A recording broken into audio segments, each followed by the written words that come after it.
नमस्कार, मैं हूं संजीव श्रीवास्तव। आप देख रहे हैं 4 पीएम न्यूज नेटवर्क। मित्रों, बागेश्वर धाम के पीठाधीश्वर और चर्चित बाबा पंडित धीरेन्द्र शास्त्री अपने एक अटपटे, अपने एक अजीब से बयान को लेकर फिर उलझ गए हैं, फिर फंस गए हैं। उनके बयान की मजम्मत हो रही है, महिला वर्ग कुपित है और कांग्रेस ने तो उन पर तीखे निशाने साध दिए हैं।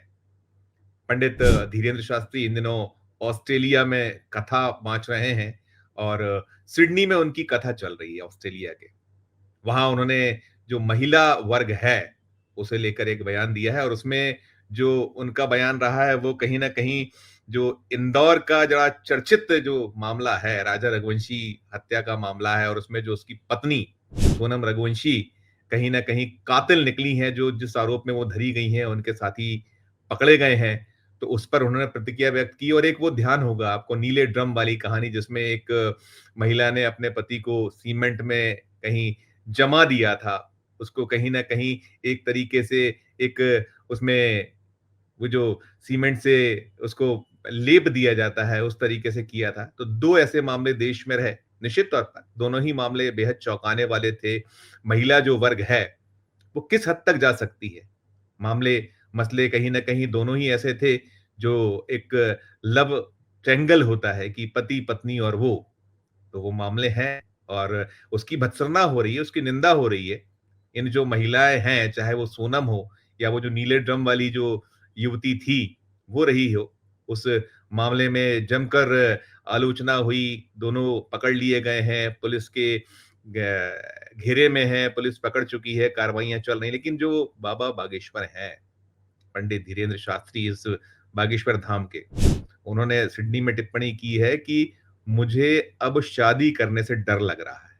ये जो बाबा बागेश्वर हैं, वो कह रहे हैं कि अरेंज मैरिज ठीक लगती थी, फिर लव मैरिज अब दोनों ही गलत लगने लगे हैं। इस तरीके का उनका बयान आया है। कह रहे हैं वो कि हम शादी से डरने लगे हैं और एक से एक बढ़कर जो मामले हो रहे हैं, उनका कहीं उन्होंने दलील दी है। तो इसके बाद जो महिला वर्ग है, वो कुपित हो गई है, गुस्सा हो गई है, नाराज़ हो गई है। उसने निशाने साधे हैं कि जो भारत देश है, 142 143 करोड़ की आबादी है, आधी आबादी जो है नारी शक्ति है, हमारी महिला वर्ग है और उसके लिए क्या कुछ किया जा रहा है। और हम यदि बात करें, मोदी जी तो इन्हें अपना अनुज कहते हैं, भाई कहते हैं। उन्होंने वो जब यहाँ मध्य प्रदेश के छतरपुर में जो इनका धाम है, उस धाम में जो एक बड़ा भव्य अस्पताल बनाने जा रहे हैं धीरेन्द्र शास्त्री, तो उसके अभी पिछले दिनों वे उसका लोकार्पण जो आधारशिला रखने आए थे और कहा था कि मैं लोकार्पण करने भी इसका आऊँगा और विवाह की सलाह दी थी इनसे और कहा गया था कि माँ जो चाहती है, माँ की पर्ची कहीं खोली थी मोदी जी ने। मोदी जी तो एक अलग नेता हैं और वो जब जहाँ होते हैं तो कुछ ना कुछ कोशिश करते हैं छाप छोड़ी जाए। तो जैसे ये धीरेन्द्र शास्त्री हैं, पर्चियाँ खोलते हैं, निकालते हैं। बहुत बार सवाल होते हैं कि वो पर्चियाँ क्यों नहीं निकालते जो होने वाला है। बहुत प्रेडिक्शंस करते हैं तो वो भी करें। तो सारी चीज़ें होती हैं, कटघरे में खड़ा किया जाता है, इन्हें किया जाता रहता है। इनके खिलाफ जो बहुत सारे कहीं काउंटर बयान आते हैं, इनको कहीं न कहीं ढोंगी भी कहा जाता है, वो अलग-अलग उससे नवाजा जाता है और इनकी पूजा भी लोग करते हैं, इन्हें चाहते भी हैं, इनके बहुत बड़ी संख्या में अनुयायी हैं। इनके जो जितने भी चाहे कथाएँ हों या और आयोजन हों, इनके अपना जो धाम है, वहाँ जमघट लगता है, मेला लगता है। ये जहाँ चाहते हैं, वहाँ इनके स्वागत के लिए लोग आतुर होते हैं। इनका एक दृश्य इनको देखने के लिए कहीं न कहीं उनके दर्शन के लिए आतुर होते हैं और फिर एक भक्ति है, भाव है। लेकिन इन सब के बीच जो बाबा जिस तरीके से टिप्पणियाँ करते हैं, जिस तरह के वो बयान करते हैं, देते हैं, तो उससे सुर्खियों और चर्चाओं में रहते हैं और हिंदू राष्ट्र बनाना और तमाम अलग-अलग बातें। अभी जो उन्होंने सिडनी में कहा है, कैसे उनकी मजम्मत हो रही है और कांग्रेस कैसे निशाना साध रही है। सुनिएगा 2 बयान हैं। एक महिला कांग्रेस की नेत्री हैं, वो क्या कुछ कह रही हैं और दूसरे जो मध्य प्रदेश कांग्रेस के प्रवक्ता हैं, वो क्या कुछ कह रहे हैं। दोनों को सुनिए, फिर मैं करता हूँ आगे की बात। बागेश्वर धाम के पंडित धीरेन्द्र कृष्ण शास्त्री जी ने सिडनी में कहा है कि सोनम जैसी महिलाओं से शादी करने में अब डर लगने लगा है। तो मुझे लगता है कि ये पूरे देश में भारत देश की महिलाओं का अपमान है, क्योंकि सोनम जैसी कुछ ही महिलाएं हैं जो इस तरीके का कृत्य करती हैं। बाबा के मुंह से ये शब्द सुनकर थोड़ा आश्चर्य हो रहा है कि बाबा तो खुद ही हनुमान जी के भक्त हैं, और हनुमान जी के भक्त तो किसी से नहीं डरते हैं। सब सुख लहे तुम्हारी सरना, तुम रक्षक काहू को डरना। तो डर जैसी तो कोई बात है ही नहीं। परंतु सिडनी में जाकर अपने प्रवचन के दौरान इस तरीके की बात करना, इससे मध्य प्रदेश सहित देश की महिलाओं का अपमान हो रहा है, क्योंकि सब महिलाएं एक सी नहीं होती है। और जहां तक कि बाबा बागेश्वर धाम ने ये बात विदेश में जाकर कही है, भारत देश की महिलाओं के लिए कही है, तो इससे बहुत ही हम लोग हतप्रत हैं कि देश की महिलाएं सब एक जैसी नहीं होती है। और जो हमारा संत समाज होता है, वो जगह जगह पर जाकर जनता के बीच में बैठते हैं, जनता को अपनी बातें बताते हैं, जनता के बीच में प्रवचन देते हैं, और प्रवचन के दौरान ऐसी बातें करते हैं जिससे समाज में सुधार हो। तो बाबा बागेश्वर धाम को भी इस तरीके की बात करना चाहिए कि जो सोनम जैसी महिलाएं हैं, कम से कम वो ऐसा कृत्य न करें, इस तरीके के प्रवचन देना चाहिए, इस तरीके का सुझाव देश की जनता को देना चाहिए।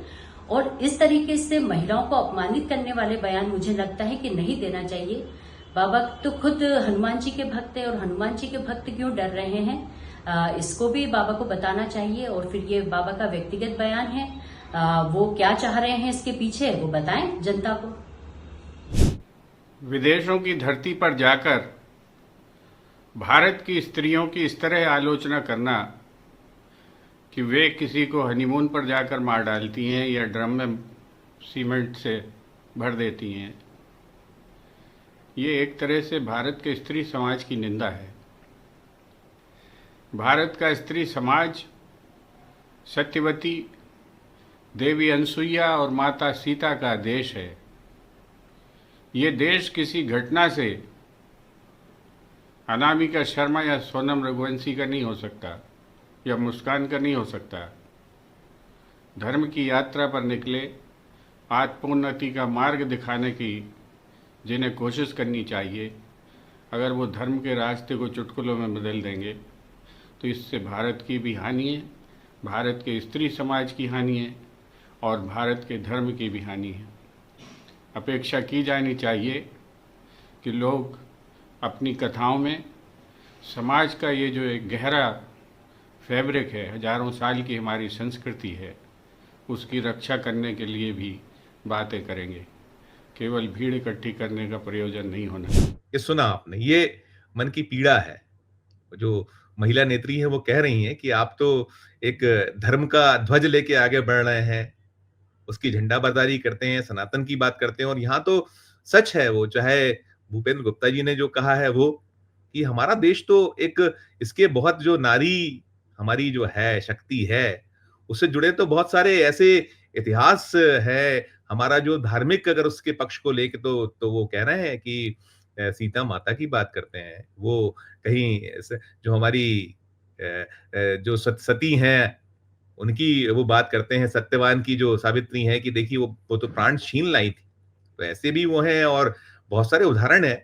हमारी जो नारी है उसकी शक्ति को सब नमन करते हैं, प्रणाम करते हैं, और बहुत सम्मान है उसका, और बहुत सारे उदाहरण। वो अलग है कि आप जो माइथोलॉजी में जो चीजें हैं वो हो, या और हमारे जो पक्ष पहलू हैं, सांस्कृतिक जो हमारी विरासत है, हमारी जो ऐतिहासिक जो हमारे तथ्य हैं, पक्ष हैं, वो सारी चीजें हैं। लेकिन आज भी जो हमारी नारी शक्ति है, महिला वर्ग है, वो कमाल किए हुए दुनिया में छाई हुई है। आज जब विज्ञान को जब सारा का सारा नमन होता है, प्रणाम होता है, और जो महिला शक्ति है वो क्या कुछ नहीं कर पा रही है, प्रत्येक जो पुरुषों से अनेक मामलों में आगे दिखती है, हर मोर्चे पर, हर जो जहां अपना जो चाहे उसको पराक्रम दिखाना हो, या और जो अपना उसकी बुद्धिमत्ता है, सबका प्रमाण वो देती है भारतीय नारी शक्ति। तो फिर ऐसे में यदि ये जो बाबा है टिप्पणियां करेंगे, ध्यान करिए, इन्होंने जब महाकुंभ हुआ था, महाकुंभ में भगदड़ मची थी, वहां उस भगदड़ में मारे गए लोग थे, तब एक ऐसा बयान दे दिया था जिसकी बहुत तीखी आलोचना हुई थी, भत्सुरना हुई थी। जो अभी मुक्तेश्वरानंद जी हैं, उन्होंने कहा था कि आपके घर का कोई मारा जाए फिर आप कहिए कि मोक्ष मिल गया। उस मामले को लेकर तो मध्य प्रदेश में एक एडवोकेट हैं शहडोल के संदीप तिवारी, उन्होंने याचिका लगा रखी उस याचिका को एक्सेप्ट कर लिया गया है शहडोल की जिला अदालत में। तारीख पर तारीख लग रही है, लगातार तारीखें लग रही हैं। चल रहा है, जैसा हमारे यहाँ एक कानून का पक्ष है, पहलू है, बहुत केसेस हैं। तो अब ऐसे भी मामले हैं, उन्होंने लगाया है कि ये जो ऐसे अधिकार नहीं है कि आप जो चाहे, जो मुँह में आए टिप्पणी कर दीजिए। आपके पास यदि कोई धर्म ध्वज है, आपके पास में कहीं आप उस सनातन के लिए बढ़ रहे हैं, आगे हैं, कुछ हैं, तो लेकिन ऐसी टिप्पणियाँ ना कीजिए हुजूर। ये बार-बार एक अपेक्षा है, अपील लोग करते हैं, कहीं केस लगाए जा रहे हैं और यही तो कहा अभी वो जो कांग्रेस की जो नेत्री हैं, वो कह तो यही रही हैं कि आपको तो ये एक शिक्षा देनी चाहिए, एक दीक्षा देनी चाहिए कि भई ऐसे जो मार्ग हैं, नारियाँ इससे बचें, ये एक सही रास्ता होगा ना। लेकिन आप ये करें कि मैं तो विवाह करने से डरने लगा हूँ, तो बड़ा हास्यास्पद हो जाता है और इसीलिए निशाने पर लेते हैं और कहीं न कहीं जो दौर शुरू होता है भत्सरना का, आलोचना का, निशाने पर लेने का और फिर ऐसा कुछ होता है तो फिर खबरें बन जाती हैं और मुझे लगता है कि जो बाबा बागेश्वर हैं, इनका चोली दामन का साथ हो गया है कि आप विवाद पैदा करिए और सुर्खियाँ बटोरिए। और कुछ ऐसे मामले होते हैं, ना चाहते हुए भी उन्हें कहीं न कहीं दर्शकों तक पहुँचाना पड़ता है। हम नहीं चाहते कि ऐसे जो मसले हैं, मामले हैं और जो कहीं न कहीं पटरी से उतर जाया करते हैं, उनको बहुत तवज्जो दें, उनको कहीं हम अपने जो इस इतना कीमती जो हमारा ये वक़्त है दें, उसको स्थान दें अपने इस यूट्यूब पर। लेकिन फिर भी कहीं न कहीं ये तो एक संदेश है ही ना कि आप या तो नारी की पूजा ना कीजिए, बढ़-चढ़ कर बातें ना कीजिए या फिर ये ना कहिए कि अगर 2, 4, 5, 10 ऐसे लोग हैं, कहाँ अपवाद नहीं होता, अपवाद तो सब जगह है। लेकिन अपवाद को ही पूरी एक नारी जगत को आप इस तरीके से कटघरे में खड़ा करने लगिएगा, तो कैसे बात बनेगी बाबा साहब? बागेश्वर धाम जी के जो महाराज जी हैं, धीरेन जी, दर्शकों आपकी अपनी इस पूरे जो खबर आपने देखी, सुनी और जो उन्होंने सिडनी में कहा, यही तो कह रही हैं वो जो नेत्री हैं कि भई कम से कम आप दुनिया के दूसरे देशों में, भारत देश तो अपनी जगह है, यहाँ तो छोड़िए आप एक विदेश में जाकर इस तरीके की टिप्पणियाँ हमारी जो सम्मानित नारी जगत है, महान जो हमारी परंपराएँ, एक हमारी बहुत गौरवशाली इतिहास है, उस सबको आप इस तरीके से लांछित करिएगा तो कैसे चलेगा? टिप्पणी कीजिएगा, आपकी अपनी है जो राय दर्शकों और अच्छी लगी हो खबर तो चैनल को लाइक कीजिएगा, सब्सक्राइब कीजिएगा, जॉइन का बटन दबाइएगा तो हमारी हौसला अफ़ज़ाई होगी। प्यार और स्नेह बना रखिए और देखते रहिए 4 पीएम न्यूज़ नेटवर्क। धन्यवाद, नमस्कार।